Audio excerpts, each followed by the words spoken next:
whatever reason, somebody had at one time or another put M55 as your parts count. So all you have to do at the end of your program for this is add in an M55. Can I just change that parameter to a 30? You probably can change that to a 30, yeah. Because 6700.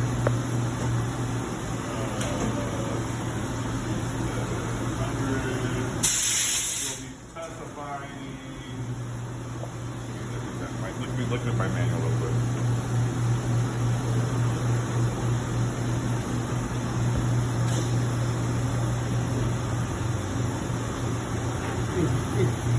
Is that one adjustable, 6710? Can you go in there in MDI mode? So yes, you can change this, but if you want it to pick up off of M30, I think you have to change the 6700 parameter.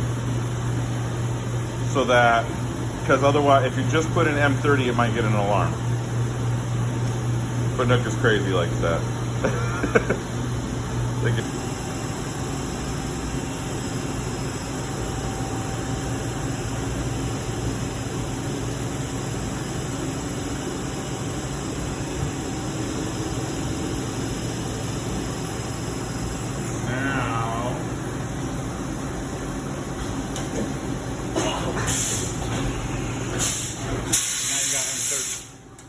Simple. Easy peasy.